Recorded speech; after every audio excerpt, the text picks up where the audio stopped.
There's a strategy the right-wing media returns to again and again when people aligned with their side do something indefensible, which is to point to something else and say, well, hey, what about that? All the time.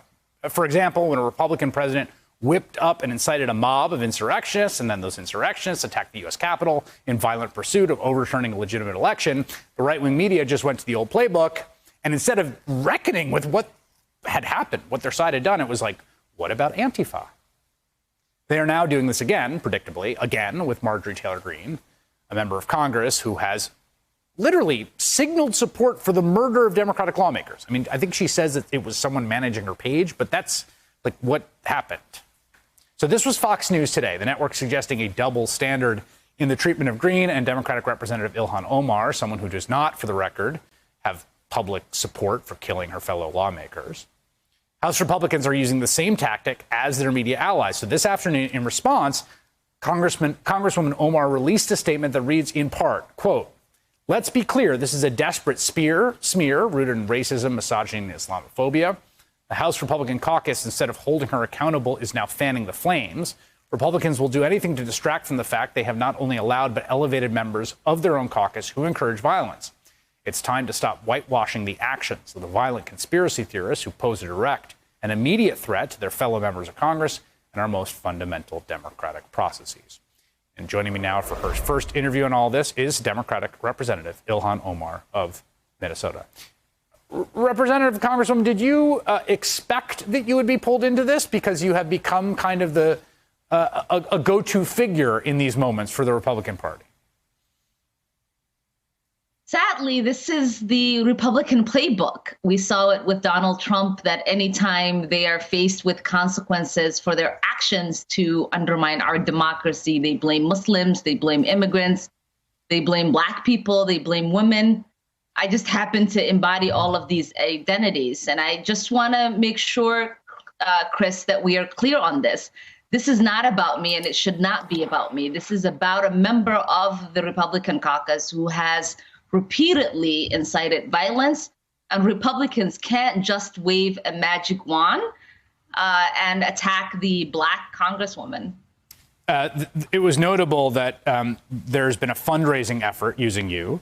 The fundraising complaining the Democrats are trying to expel me from Congress. And it was interesting, the Democrat behind her there is you, not, Speaker Pelosi or House leadership. I think everyone understands what that's about. I guess my question is this. There's this dynamic that functions now where she will use this attention, right? And this sort of oppositional to fundraise. Like, do you think about breaking out of this cycle and how to do it, if there's any way out of it? No, I mean, the Republicans truly have lost their way. Their party is destroyed.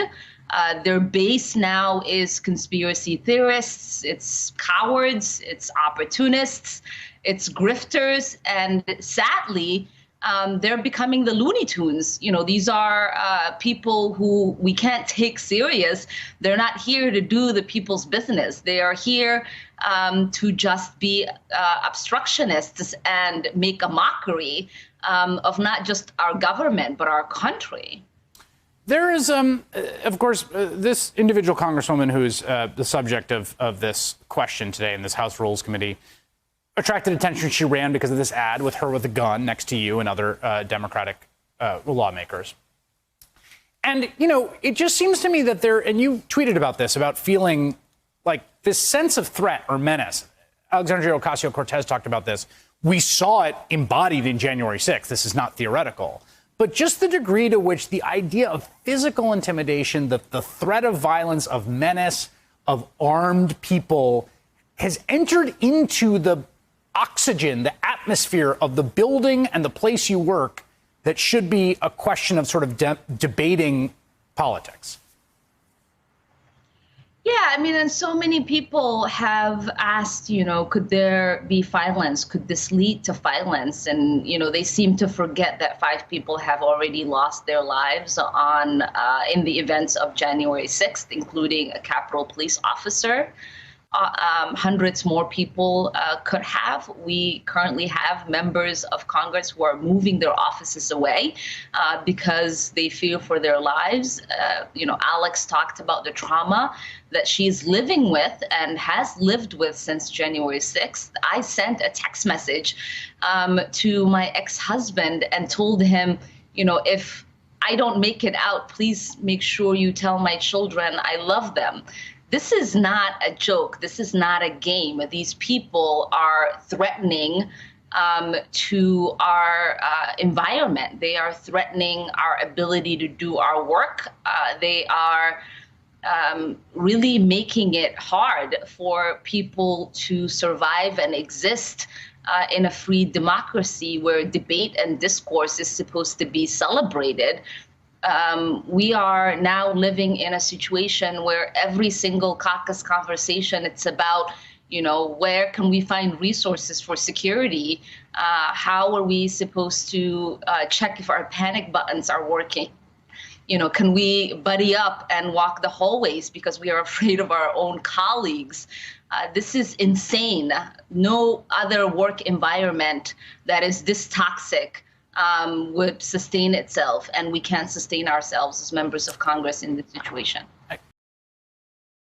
Hey, thanks for watching our YouTube channel. You should know that you can follow today's top stories and breaking news and catch up on your favorite MSNBC shows all in one place. Download the NBC News app today.